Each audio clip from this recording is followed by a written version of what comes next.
James thought he had the perfect marriage until he found the divorce papers hidden in his wife's gym bag and realized she'd been planning his financial destruction for months. It was a Tuesday morning when everything shattered. James had been looking for his phone charger, the one Mary always borrowed and never returned. He checked her purse, her nightstand, and finally her gym bag tucked in the closet. His fingers brushed against something stiff between the yoga pants and water bottle. Papers. Legal papers. He pulled them out slowly, like diffusing a bomb. Petition for dissolution of marriage. The words blurred as his heart hammered against his ribs. But it wasn't just divorce papers. Clipped behind them was a detailed asset list. Their joint accounts, his business holdings, the investment properties, even his inheritance from his father. Every single thing he owned, itemized like a shopping list. And in the margins, Mary's handwriting. Transfer timeline, before he notices. James sank onto the closet floor, the papers trembling in his hands. They'd been married for 8 years.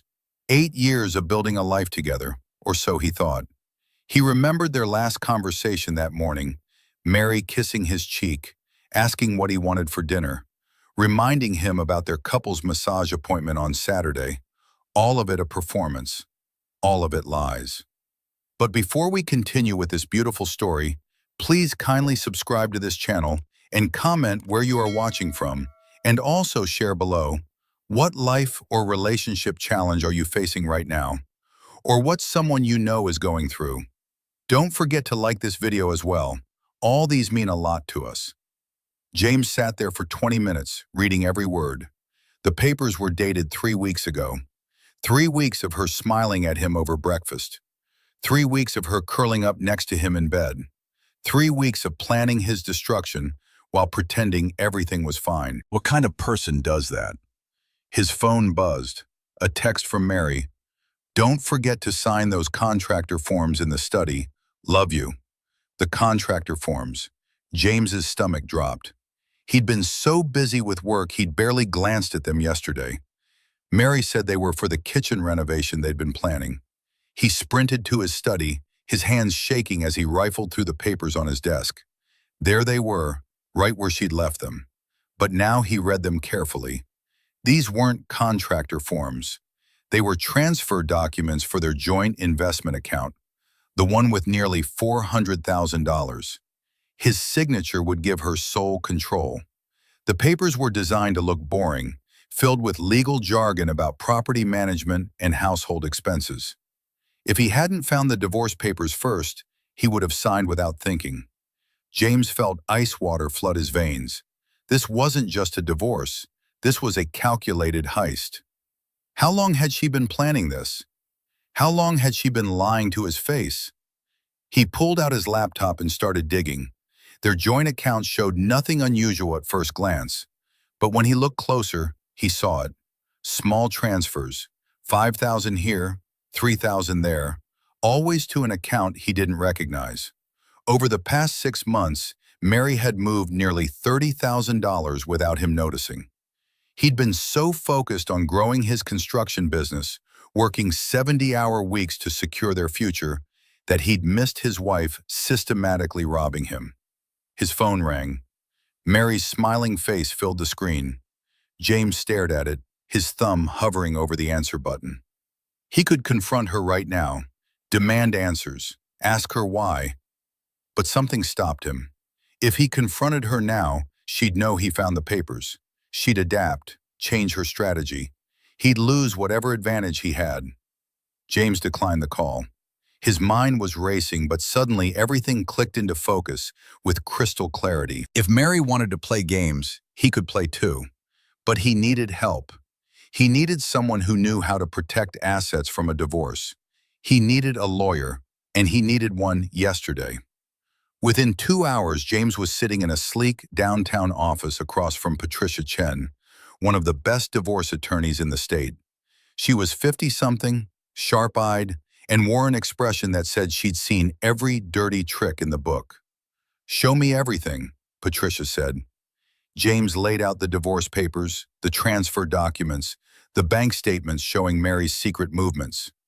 Patricia's expression didn't change as she reviewed each page, but her pen moved rapidly across her legal pad. "Your wife is smart," Patricia finally said. "This is premeditated financial abuse. She's been positioning herself for months. If you'd signed these transfer documents, she could have cleaned out your accounts and filed for divorce the next day. By the time you realize what happened, the money would be long gone." "What can I do?" James's voice cracked. "We have joint accounts, joint properties. She has access to everything." Patricia leaned forward. "How much time do we have before she files?" "I don't know. The papers aren't signed yet. They're just drafted." "Then we move faster than she does.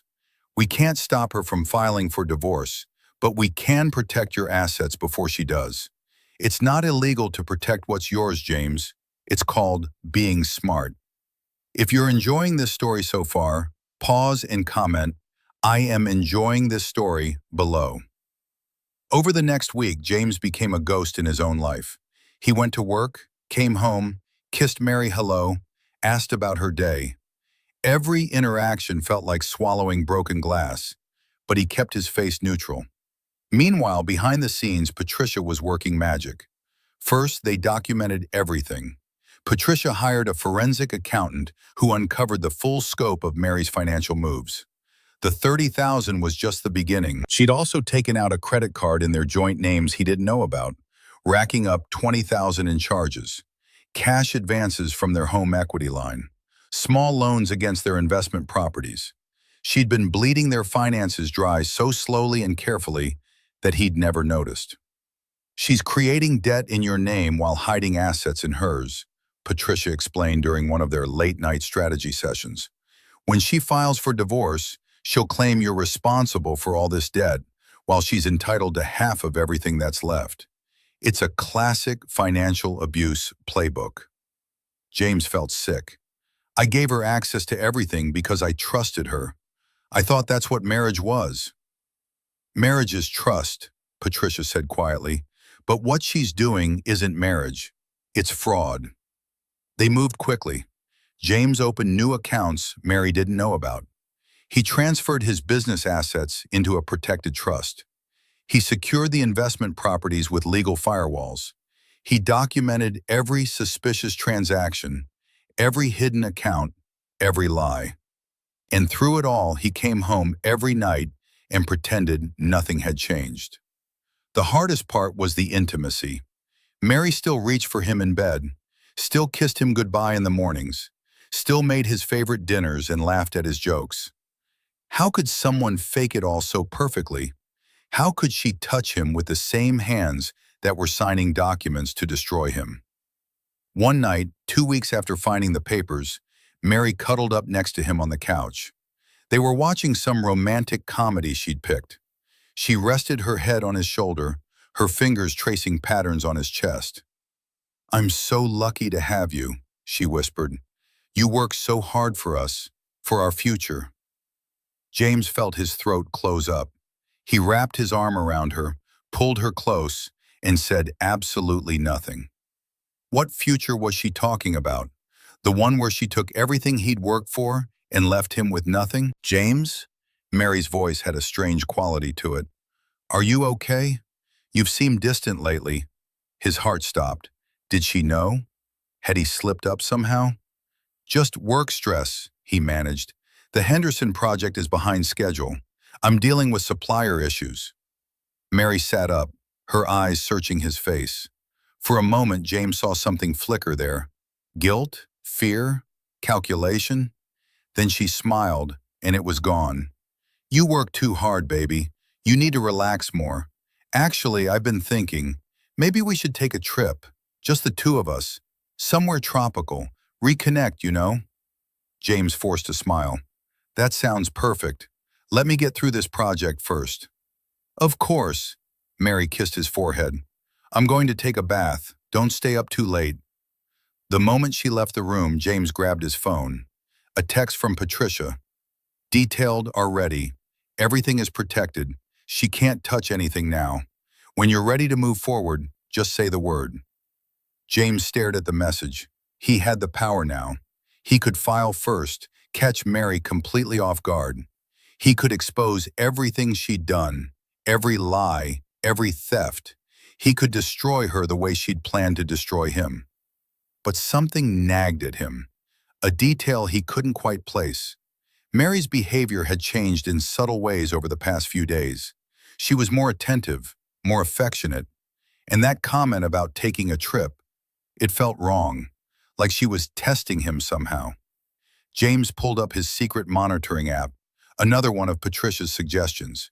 It tracked activity on their joint credit cards and accounts. His blood ran cold. Mary had booked tickets to the Cayman Islands, 2 one-way tickets, departing in 5 days. But there was only one name on the passenger list besides hers: David. David, her co-worker from the marketing firm, the one she'd mentioned casually over the years. "Just a friend," she always said. "We grab lunch sometimes." James's hands shook as he scrolled through more transactions. Hotel reservations, a car rental, a deposit on a beachfront condo. She wasn't just planning to divorce him and take his money. She was planning to run away with another man using his money. The bathroom door opened. Mary emerged in her silk robe, her hair wrapped in a towel, looking like the woman he'd fallen in love with 9 years ago at that coffee shop downtown. "Come to bed," she said softly. "I miss you." James looked at her, really looked at her. This woman who'd shared his bed, his dreams, his life. This woman who was planning to betray him in every way possible. This woman who could still make his heart ache even as she ripped it apart. "I'll be there in a minute," he said. Mary smiled and disappeared into their bedroom. James sat in the dark living room, his phone glowing in his hand. Patricia's message still on the screen. "When you're ready to move forward, just say the word." James took a deep breath. Then he typed, "Tomorrow. We move tomorrow. And I want to file for fraud charges too. She's not getting away with any of it." He hit send. Then he deleted all evidence of the conversation, cleared his browser history, and went to bed next to his wife. One last night of pretending. Tomorrow, everything would change. Mary was already asleep, or pretending to be. James lay there in the darkness, listening to her breathing, and wondered which version of her had ever been real. The woman who'd promised to love him forever, or the stranger who'd been methodically planning his destruction. He didn't sleep that night. He couldn't. Because in 12 hours, Mary was going to wake up to a nightmare of her own making. And James was going to make sure she faced every single consequence. The next morning, James woke before dawn. He showered quietly, dressed in his best suit, the one he wore to important business meetings, and left the house while Mary was still sleeping. He left a note on the kitchen counter. "Early meeting with investors. Don't wait up for dinner. Love you." Even now, even knowing everything, the lies came easily. Maybe Mary had taught him that. James was in his lawyer's office at 7 in the morning when Mary woke up. By 8, the papers were filed. By 9, their joint accounts were frozen. By 10, Mary's secret accounts were frozen too, thanks to Patricia's emergency fraud petition. By 11, James was back at work, sitting in a project meeting, pretending his entire life hadn't just detonated. His phone started buzzing around noon. 17 missed calls from Mary, 32 text messages that escalated from confused to angry to panicked. He didn't read any of them. Patricia had been clear: no contact, no communication, everything goes through attorneys now. But at 2 in the afternoon, Mary showed up at his construction site. James was reviewing blueprints with his foreman when he saw her car screech into the parking lot. She got out like a storm system, her face flushed, her eyes wild. Several of his workers stopped what they were doing to watch. "James," her voice cracked across the site, "what the hell did you do?" He set down the blueprints carefully, his heart hammering but his face calm. This was it, the moment of truth. He walked toward her slowly, aware of all the eyes watching them. "I protected myself," he said quietly. "That's what I did." "Protected yourself?" Mary's laugh was shrill. "You froze our accounts. I can't access anything. My cards were declined at the grocery store. Do you have any idea how humiliating? How humiliating? James's voice dropped to a whisper, but it cut like a blade. You want to talk to me about humiliation, Mary? Really? Something flickered in her eyes. Fear, maybe, or recognition that she'd been caught. I don't know what you think is happening, she said, her voice shifting to something softer, more reasonable. But this is crazy. We can talk about this at home. Whatever's going on, we can fix it together. Together. James tasted the word like poison. Like how we were going to fix things together in the Cayman Islands? Oh wait, that was you and David. My mistake. The blood drained from Mary's face. How did you? She stopped herself, but it was too late. How did I know? James pulled out his phone, showed her the screenshots Patricia had helped him compile. Flight records, hotel reservations, bank transfers, all of it. You really thought I wouldn't find out? You thought you could steal hundreds of thousands of dollars, file for divorce, and run away with your boyfriend, and I just let it happen?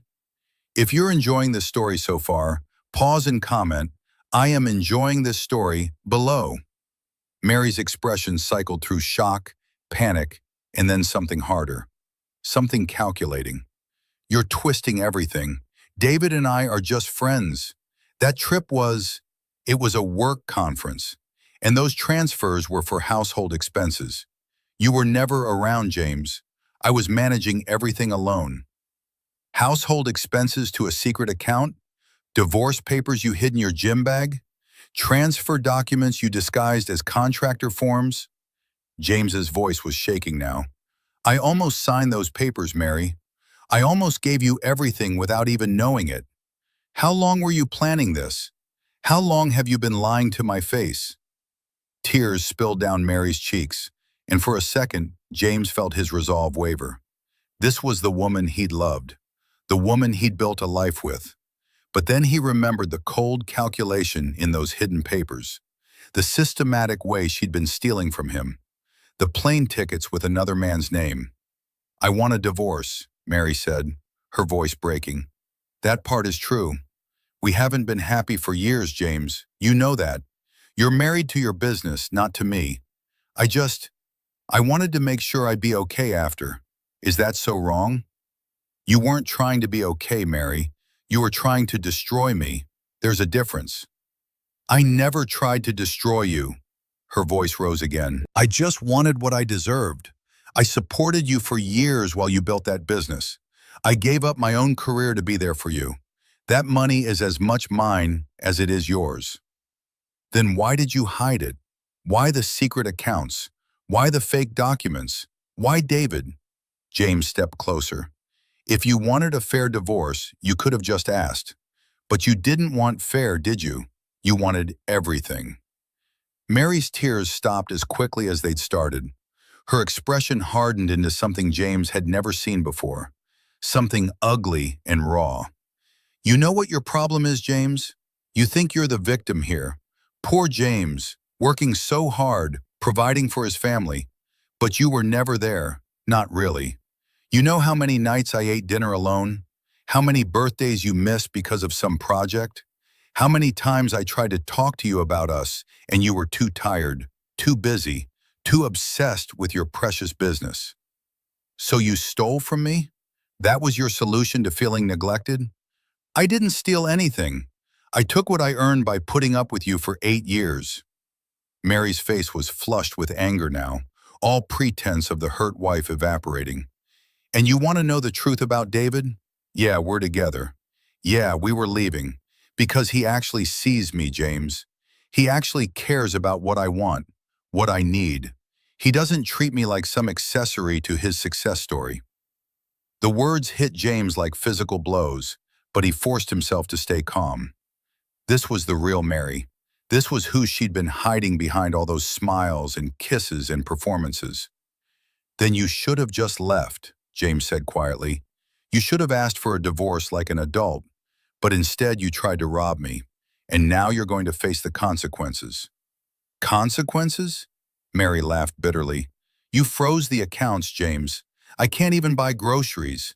You can't do that. That's financial abuse. No, Mary. What you did was financial abuse. What I did was protect myself from fraud.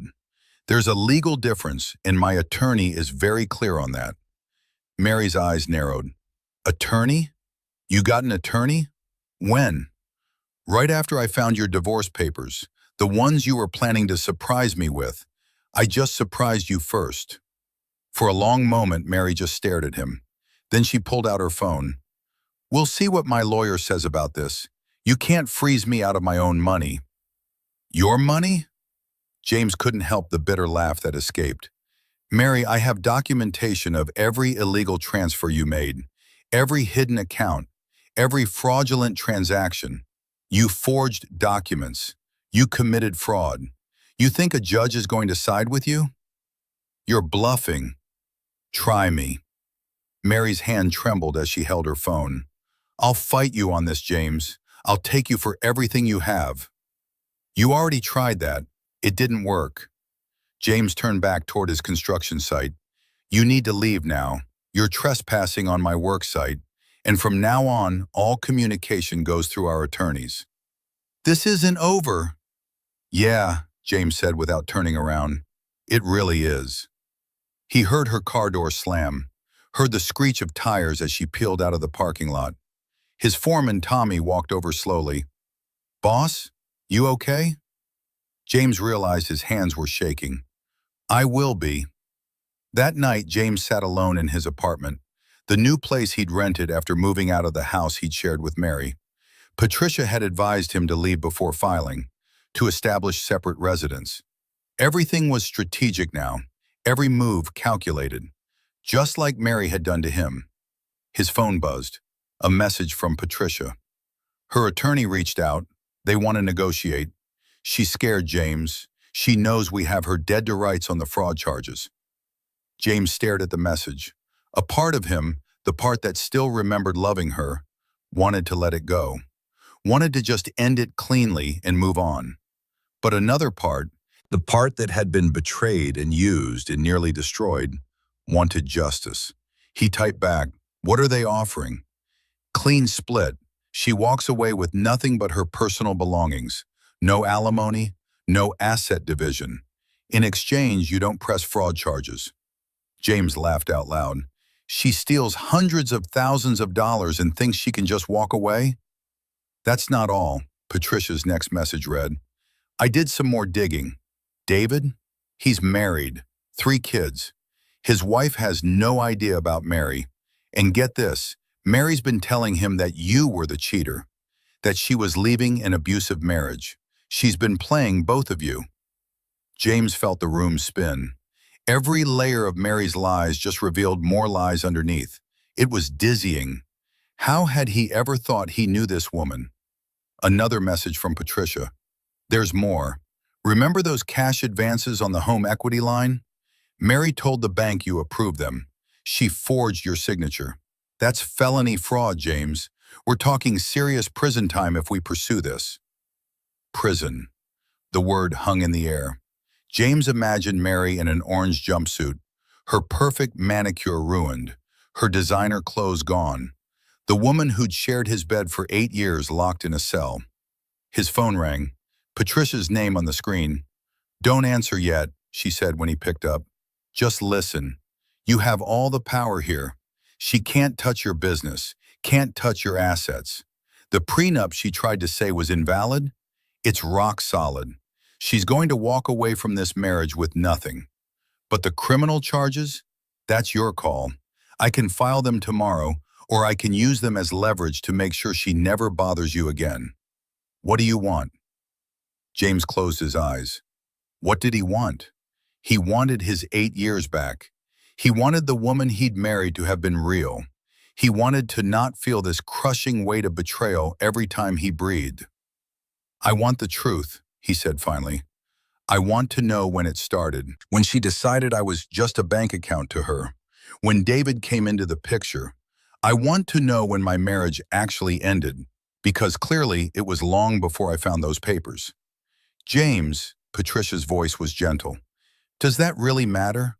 Does knowing the exact moment she betrayed you change anything? Maybe not, but I need to hear her say it. I need to look her in the eye and hear the truth. Just once. No more performances. No more lies. Patricia was quiet for a moment. I can arrange a mediation session. You, her, me, her attorney. Completely off the record. You can ask your questions. But James, be prepared for the answers to hurt even more than what you already know. They can't hurt more than this. He was wrong. The mediation was set for 3 days later. James barely slept in the meantime. He kept replaying their marriage in his head, looking for the signs he'd missed. When had Mary changed? Or had she ever been who he thought she was? The mediation room was sterile and cold. A conference table, uncomfortable chairs, fluorescent lights that made everyone look half dead. Mary arrived with her attorney, a thin man in an expensive suit who looked deeply uncomfortable with his client's situation. Mary looked different, smaller somehow. Her designer clothes and perfect makeup couldn't hide the dark circles under her eyes. But when she met James's gaze, there was still defiance there, still pride. "Thank you for agreeing to this," her attorney began. "My client is willing to accept a clean separation with no asset division if we can resolve this amicably and avoid any criminal proceedings." "I want to ask her some questions first," James said. Patricia nodded. Mary's attorney looked nervous but gestured for her to answer. James leaned forward. "When did it start? When did you decide to do this to me?" Mary's jaw tightened. "I don't know what you—" "Don't." James's voice was hard. "No more lies, Mary. Not here. Not now. I'm offering you a way out of prison time, but only if you give me the truth. When did you start planning to rob me?" The room was silent. Mary's fingers drummed on the table, a nervous habit James had never noticed before. Or maybe he had, and just never paid attention. "About a year ago," she said finally. Her voice was barely a whisper. "That's when I decided I couldn't stay married to you anymore." A year. James felt the words like a punch. "And David?" "6 months ago. We met at a conference. He was everything you weren't. Attentive, present. He actually wanted to know about my day, my thoughts, my dreams. Not just how his business was doing." "So you decided to steal my money and run away with him?" "It wasn't like that," Mary's eyes flashed. "I wasn't stealing. I was taking what I deserved for wasting the best years of my life on someone who didn't even see me. I saw you every day, Mary. I came home to you every night." "No, you didn't," her voice broke. "You came home to a house, to a bed, to someone who cooked your meals and did your laundry and kept your life running while you chased your dreams. But you never actually saw me. You never asked what I wanted, what I needed. You just assumed I'd always be there, waiting for you to finally have enough time for our marriage." James felt something crack inside him, because there was truth in her words. He had been absent. He had prioritized his business over his wife, but that didn't excuse what she'd done. "That still doesn't explain the fraud," he said. "The forged suggestions, the hidden accounts, the systematic theft. If you wanted a divorce, you could have just asked for one." Mary looked down at her hands. When she spoke again, her voice was different, colder. "Because I knew you'd fight me for every penny. I knew you'd make it impossible, and I wanted to make sure I had enough to start over. Enough to be free." "Free?" James laughed bitterly. "You committed multiple felonies, Mary. You're not free. You're one phone call away from being arrested." Her attorney shifted uncomfortably. "Mr. Hayes, I think we should focus on the settlement." "I'm not done." James's eyes stayed locked on Mary. "What about David's wife? His kids? Did you tell him about them, or was he playing you the same way you were playing me?" Mary's face paled. "How do you—" "I know everything, Mary. That's what you don't seem to understand. I know about David's family. I know he told his wife he was at business conferences while he was with you. I know you told him I was abusive to justify leaving me. I know every single lie you told, to everyone." Tears streamed down Mary's face now, but James felt no satisfaction in them. Just emptiness. Just the hollow ache of a marriage that had been dead longer than he'd realized. "I didn't mean for it to go this far," Mary whispered. It spiraled, and I couldn't stop it. You could have stopped it at any time. You chose not to." The truth of that statement hung in the air. Mary's attorney cleared his throat. "Can we discuss the settlement terms now?" James looked at Patricia. She gave him a small nod. It was time to end this. "Here's what's going to happen," James said. "Mary signs over all rights to our joint assets. She takes her personal belongings and nothing else. No alimony, no support, nothing. In exchange, I don't press criminal charges. She walks away free, but with nothing." "That's not fair," Mary's voice cracked. "I have nothing, James. No job, no savings, nowhere to go. You're leaving me with nothing. You left yourself with nothing. The moment you decided to forge my signature, the moment you committed fraud, that was your choice, Mary, not mine." Mary's attorney leaned over, whispered something to her. Her face crumpled as she nodded. "Fine," she said. "I'll sign." The papers were drawn up. Mary signed them with shaking hands. When it was done, she looked up at James one last time. "I did love you, you know. At the beginning, before everything got so complicated." James stood up. "If that's true, then I'm sorry you forgot how." He walked out of that room and didn't look back. Patricia followed him into the hallway, where James finally let himself lean against the wall, his legs weak. "It's over," Patricia said. "You're free." But James didn't feel free. He felt hollowed out, gutted, like everything he'd believed about his life had been a lie. And now he was left standing in the ruins, trying to figure out who he actually was without it. His phone buzzed, a text from his younger sister Maya. "Mom told me what happened. I'm so sorry. I'm here if you need me." James stared at the message. Then he texted back, "Can I crash at your place for a few days? I don't want to be alone right now." Maya's response was immediate. "Already making up the guest room. Come over whenever." James pocketed his phone and started walking. Behind him, through the conference room door, he could hear Mary crying. Once upon a time, that sound would have destroyed him, would have made him want to fix whatever was wrong, protect her from whatever pain she was feeling.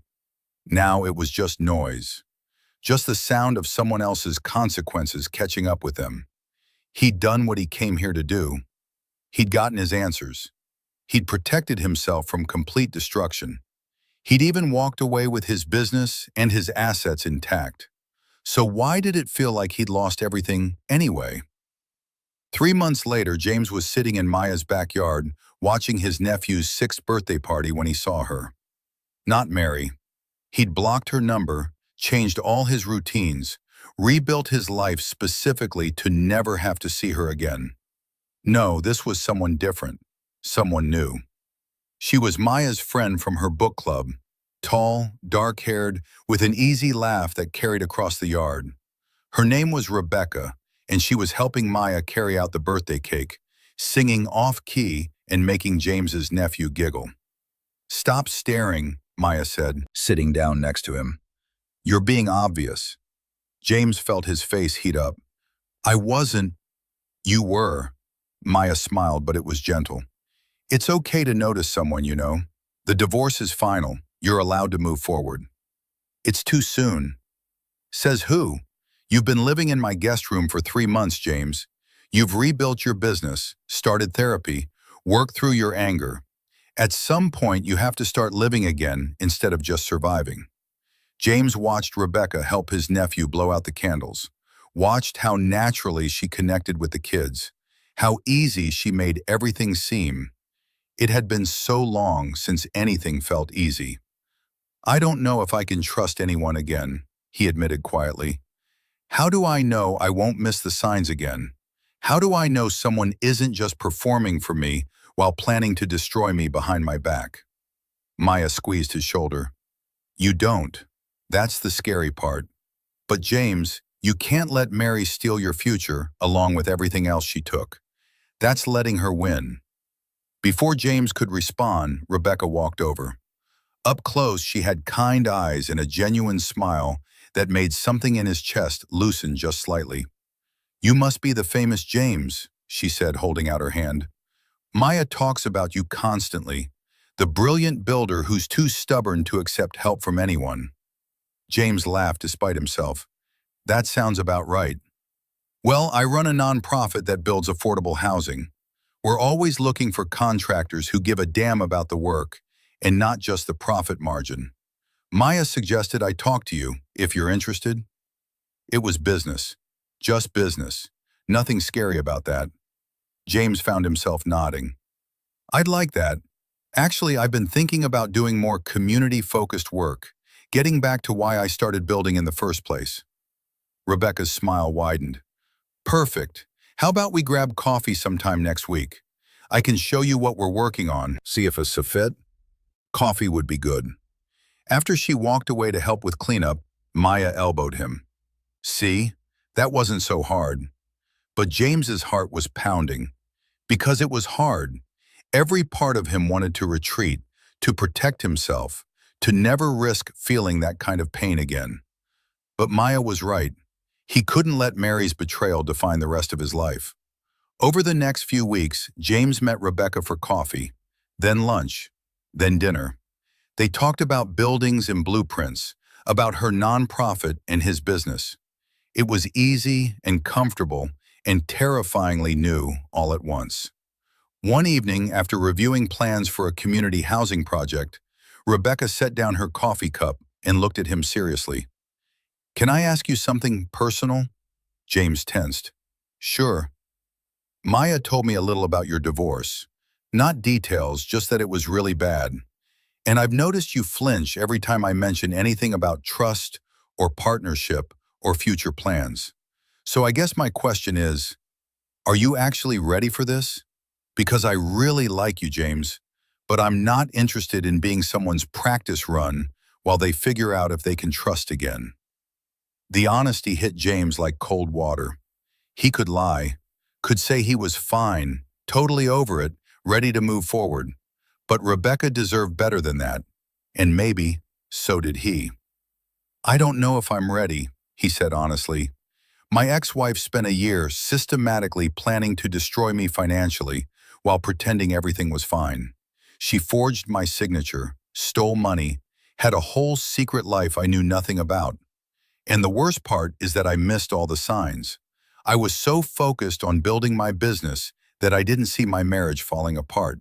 So yeah, I flinch, because I'm terrified of making the same mistakes again." Rebecca was quiet for a long moment. Then she reached across the table and took his hand. The touch was simple, but it sent electricity through James's entire body. "Thank you for being honest. That takes courage." She squeezed his hand gently. "I can't promise I won't hurt you, James. Nobody can promise that. But I can promise I'll never lie to you. I'll never pretend to be something I'm not. And if something is wrong between us, I'll tell you instead of hiding it until it explodes." James felt his eyes sting. "How do I know that? How do I trust that?" "You don't, not at first. Trust isn't a switch you flip. It's something you build, slowly, with time and consistency and proof. I'm willing to build that with you, if you are. But it has to be a choice you make, to risk it again even though you're scared. Because the alternative is living the rest of your life behind walls Mary built for you." James thought about that, really thought about it. Mary had taken so much from him, his marriage, his trust, his confidence in his own judgment. But she didn't get to take his future too. She didn't get to turn him into someone who was too afraid to love again. "Okay," he said, "let's try. But I need you to be patient with me. I'm going to mess this up sometimes. I'm going to be suspicious when I shouldn't be. I'm going to need reassurance more than I should. This isn't going to be easy." Rebecca smiled. "Good relationships never are, but they're worth it. And James, you're worth it." If you're enjoying this story so far, pause and comment, "I am enjoying this story," below. Over the next 6 months, James slowly learned what a healthy relationship looked like. Rebecca didn't hide her phone or have secret accounts.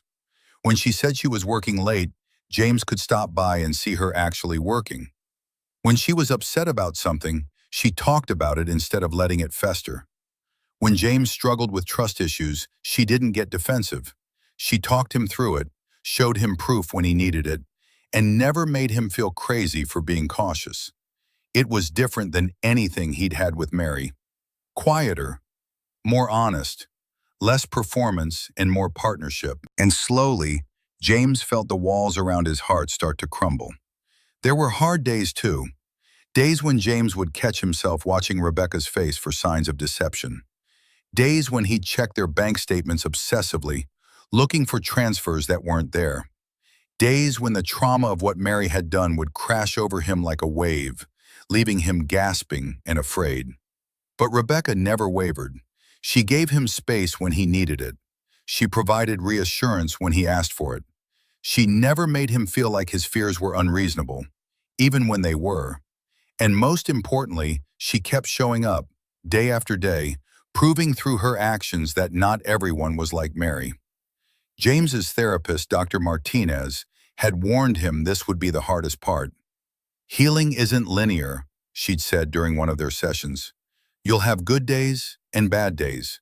Days when you feel like you've moved on completely, and days when the betrayal feels fresh all over again. That's normal. That's part of the process. How long does it take? James had asked. Until I stop looking over my shoulder? Until I can trust someone without constantly waiting for them to betray me? Dr. Martinez had smiled gently. There's no timeline, James. But what I can tell you is that every day you choose to be vulnerable again, every day you choose connection over protection, you're healing. You're taking your power back from what Mary did to you. One night, almost a year after his divorce was finalized, James and Rebecca were having dinner at her apartment when his phone buzzed. A number he didn't recognize. He almost ignored it, but something made him check. The message was from Mary. I know you probably don't want to hear from me, but I wanted you to know I'm in therapy, working through my issues. I'm sorry for what I did to you. I know sorry doesn't fix it, but I needed to say it anyway. I hope you're doing well. You deserve better than what I gave you. James stared at the message for a long moment. Rebecca noticed his expression change. Everything okay? James showed her the message. Rebecca read it carefully. How do you feel about that? She asked. I don't know. Part of me wants to ignore it. Part of me wants to tell her it's too little, too late. Part of me is glad she's getting help. Part of me doesn't believe a word of it. Do any part of you want to respond? James thought about it. Did he? What would he even say? Mary had destroyed everything they'd built together. She'd betrayed him in ways he was still processing with his own therapist. But holding on to anger was exhausting, and he was so tired of carrying it. He typed carefully, I appreciate you telling me. I hope therapy helps you. I've moved on with my life, and I need you to respect that by not contacting me again. I wish you well, but our chapter is closed. He showed Rebecca before sending it. She nodded. That's good. Firm but not cruel. You're setting a boundary while still acknowledging her effort. James hit send, then blocked the number. It felt final in a way the divorce papers hadn't, like he was finally closing that chapter of his life for good. How did I get so lucky to find you? James asked Rebecca. She laughed. You didn't find me. Maya literally forced us into the same space and refused to let you hide anymore. But I'm glad she did. Me too. James reached across the table and took her hand. I know I'm not always easy to be with. I know my baggage from Mary still affects us sometimes. But I want you to know, I'm working on it. I'm getting better. And you make me want to be better. Rebecca's eyes softened. James, you're not broken. You're healing. There's a difference. And I don't need you to be perfect. I just need you to be honest with me, to keep trying, to keep choosing us even when it's scary. That's all I've ever asked. 2 years after finding those divorce papers in Mary's gym bag, James stood in his rebuilt office. The construction company had tripled in size thanks to his partnership with Rebecca's nonprofit, and looked at his reflection in the window. He barely recognized the man staring back at him. This James was stronger, wiser, more careful, yes, but not broken.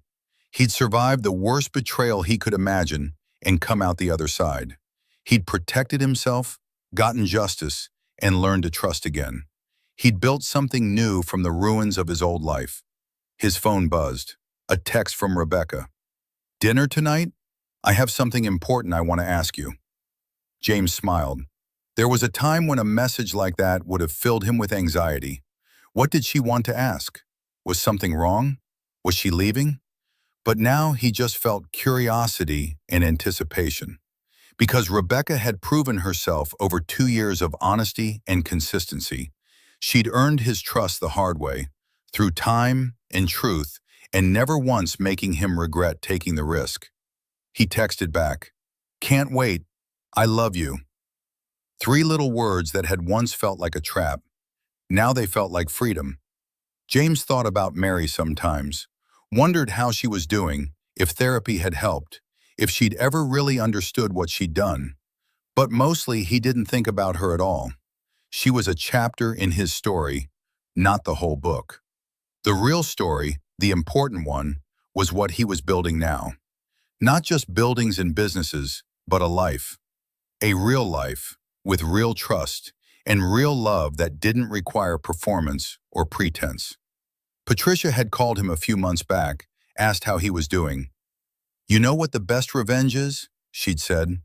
"Living well, building something better, proving that what they did to you didn't define you." James had laughed. "Is that legal advice or life advice?" "Both. It's the only kind I give." That night, over dinner, Rebecca reached across the table and took his hand. "So, remember how I said I had something important to ask you?" James's heart jumped, but not with fear, with hope. "I'm listening. I got offered a project in Portland. It's huge, a full community development, dozens of affordable housing units, exactly the kind of work we've both been dreaming about. The nonprofit wants to open a branch there, and they want me to run it." James felt his stomach drop. "That's amazing, Rebecca. I'm so proud of you." "I haven't said yes yet, because here's the thing, I don't want to do it without you. I want us to take this leap together, build something incredible together. But I need to know if you're in, really in, not just with me, but with us, with a future that's bigger than protecting yourself from the past." James looked at this woman who'd helped him learn to trust again, who'd been patient with his fears and honest about her feelings, who'd never once made him feel like he was too broken to love. "Yes," he said without hesitation. "I'm in. Let's build something incredible." Rebecca's smile lit up the entire restaurant. "Really? You're sure? Because this is big, James. New city, new start, full partnership, business and personal. That's a lot of trust." "I know, and a couple years ago I couldn't have done it, but you've shown me what real partnership looks like. Not performance, not pretense, just two people choosing each other, every day, honestly. So yeah, I'm sure. More sure than I've been about anything in a long time." They moved to Portland 3 months later. The community housing project was challenging and exhausting, and exactly what James needed. He poured himself into it, not because he was running from anything, but because he was building towards something. On the day they broke ground, James stood next to Rebecca, watching the first excavator dig into the earth. This project would house 50 families, 50 fresh starts, 50 chances for people to rebuild their lives. "You know what's funny?" James said. "What's that?" "If Mary hadn't betrayed me, I'd probably still be chasing commercial contracts and bigger profit margins. I'd have never slowed down enough to realize I'd lost myself. In a weird way, her worst act forced me to become someone better." Rebecca squeezed his hand. "That's growth, James. You took something terrible and used it to transform yourself. That's not luck. That's choice." James thought about that word, choice. Mary had made her choices: to lie, to steal, to betray. He couldn't control that, but he could control his own choices. To protect himself, yes, but also to risk again, to trust again, to build again. "I choose this," James said, turning to Rebecca. "I choose us. I choose building instead of destroying. I choose moving forward instead of staying stuck in anger. I choose to believe that not everyone is like Mary, and that love doesn't have to end in betrayal." Rebecca kissed him, right there on the construction site, with the workers cheering and the excavator rumbling and the future stretching out ahead of them like an empty blueprint waiting to be filled with something beautiful. That night, James lay in their new apartment in Portland, Rebecca asleep beside him, and thought about everything that had led him here. The pain of finding those divorce papers, the betrayal, the anger, the long process of rebuilding himself from the inside out, the risk of loving again. It had all been worth it, not because the pain had some grand purpose, but because he'd refused to let it be the end of his story. He'd survived the worst thing he could imagine, and he'd come out the other side stronger, wiser, and capable of loving more deeply than he'd ever thought possible. His phone buzzed one last time, a message from Maya. "Proud of you, little brother. You really did it. You took the worst thing that ever happened to you and turned it into something beautiful. That takes real strength." James smiled in the darkness. "Yeah," he thought, "I really did." He'd suspected his wife was planning a divorce, so he'd quickly moved all his assets to protect himself. 3 weeks later, when Mary tried to execute her plan, she found herself facing the consequences of her own betrayal. But the real story wasn't about revenge or justice. It was about what James had built afterward. He'd protected his assets when Mary tried to destroy him. But more importantly, he'd protected something else: his capacity for trust, for love, for building instead of just defending. He'd chosen not to let betrayal turn him into someone unrecognizable. He'd chosen to keep his heart open, even when it was terrifying. James closed his eyes, Rebecca's hand warm in his, and felt something he hadn't felt in years: peace. Not the peace of forgetting, but the peace of moving forward. The peace of knowing that what happened to him didn't define him. His response to it did. And in that response, James had found something Mary's betrayal could never touch: the strength to trust again, the courage to love again, and the wisdom to know the difference between protecting himself and closing himself off from the world. The construction site would open in 8 months. 50 families would have homes. James and Rebecca would build their life together, brick by brick, choice by choice, day by day. And somewhere in another city, Mary would continue her own journey, whatever that looked like. But James didn't need to know about that anymore. He'd moved on. Really, truly moved on. Not by forgetting what happened, but by refusing to let it be the defining moment of his life. He was James Hayes, builder, survivor, and finally, after everything, he was ready to be one more thing: someone who believed in love again. The journey of James Hayes teaches us profound truths about betrayal, resilience, and the courage to rebuild after devastation. His story isn't just about a man who protected his assets from a scheming spouse. It's a masterclass in how we respond when life delivers its cruelest blows. Let's explore the deeper lessons embedded in this narrative that can transform how we approach trust, self-protection, and healing. Trust must be earned, not assumed. One of James's biggest mistakes was operating under the assumption that marriage automatically equals complete, unquestioned trust. He gave Mary unrestricted access to everything: accounts, documents, decisions, without any safeguards, simply because they were married. This teaches us that trust, even in intimate relationships, should be built on consistent actions over time, not on titles or legal contracts. Real trust comes from watching how someone behaves when they think nobody's watching. It comes from consistency between words and actions. It comes from transparency, not secrecy. James learned the hard way that love doesn't mean abandoning all caution. Healthy relationships include appropriate boundaries, mutual accountability, and open communication about finances and major decisions. Trusting someone completely doesn't mean being naive about human nature or ignoring warning signs. Protect yourself without becoming cynical. James's story shows us the delicate balance between self-protection and cynicism. After discovering Mary's betrayal, he had every reason to never trust anyone again. He could have built walls so high that no one could ever hurt him. Instead, he chose a different path. He protected himself legally and financially while keeping his heart open to the possibility of love. This is the crucial lesson.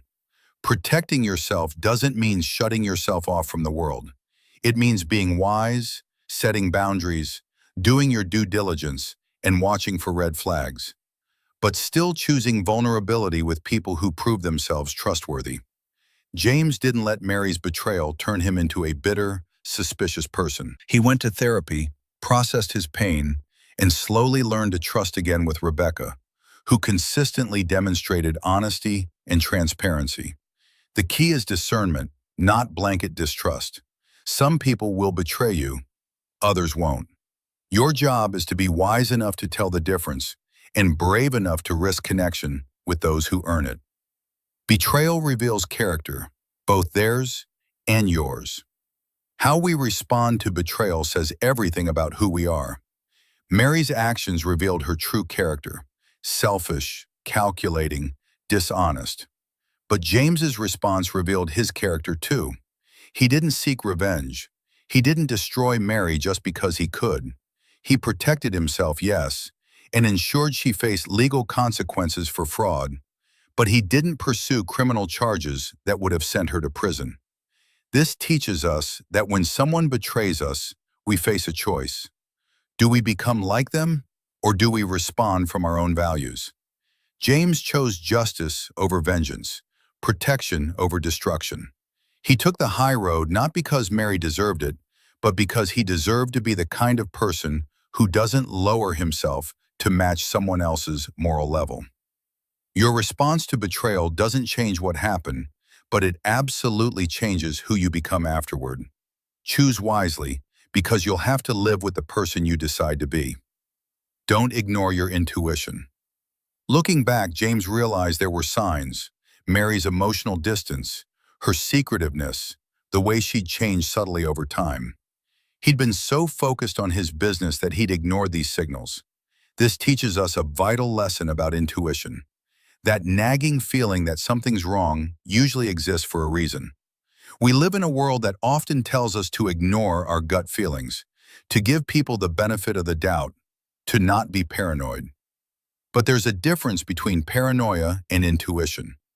Paranoia is fear without evidence. Intuition is your subconscious processing evidence you haven't consciously acknowledged yet. When something feels off in a relationship, whether romantic, business, or friendship, pay attention, investigate, ask questions. Don't ignore that inner voice just because you're afraid of what you might discover. Presence matters more than provision. Mary's accusations cut deep because they contain truth. James had been physically present, but emotionally absent. He'd worked himself to exhaustion building his business, believing that providing financially was how he showed love. But Mary needed more than money. She needed connection, attention, emotional intimacy. This doesn't excuse Mary's fraud and betrayal. Nothing justifies that level of deception. But it teaches us that relationships die from neglect long before they die from malice. You can't build a marriage on financial provision alone. People need to feel seen, heard, valued, and prioritized. If you're so busy chasing success that you neglect the people you're supposedly working for, you're undermining the very relationships you're trying to support. Success means nothing if you're successful and alone. Presence, real, engaged, emotionally available presence, is irreplaceable. James learned this lesson painfully, but he didn't make the mistake with Rebecca. He built their relationship on communication, time together, and mutual emotional investment. Healing is a choice you make daily. Perhaps the most powerful lesson from James's story is about healing. He didn't wake up one day magically over his trauma. He chose healing through therapy, through allowing himself to grieve, through accepting support from his sister, through taking small risks with Rebecca even when he was terrified. Healing isn't passive. It's not something that just happens with time. Time alone doesn't heal anything. It's what you do with that time that matters. James actively worked on his issues. He talked about his fears. He practiced vulnerability in small doses. He celebrated progress and forgave himself for setbacks. He chose, day after day, to move forward rather than stay stuck in anger and bitterness. When life breaks you, you face a choice. Let the breaking define you, or let it refine you. James chose refinement. He took his brokenness to therapy, processed it, learned from it, and emerged stronger and wiser. That's not luck. That's courage and intentional work. The ultimate lesson: your past doesn't own your future. James's story ends with hope because he refused to let Mary's betrayal write the rest of his life story. She got to write one chapter, a painful, destructive chapter, but James reclaimed the pen and wrote the chapters that followed. This is the ultimate truth. What happens to you matters, but it doesn't define you. How you respond defines you. James was betrayed, yes, but he was also resilient, wise, brave, and capable of loving again. He didn't let the worst thing that happened to him become the only thing that mattered about him. Your story isn't over. Whatever betrayal, loss, or pain you've experienced is part of your story, but it's not the whole story. You still have chapters to write. You still have choices to make. You still have the power to build something beautiful from the ruins. James teaches us that surviving betrayal isn't just about protecting your assets or getting justice. It's about protecting your humanity, your capacity for love, your ability to trust again. It's about refusing to become bitter, closed off, or defined by someone else's worst actions. That's the real victory. That's the real strength. And that's a lesson worth remembering when life inevitably breaks your heart.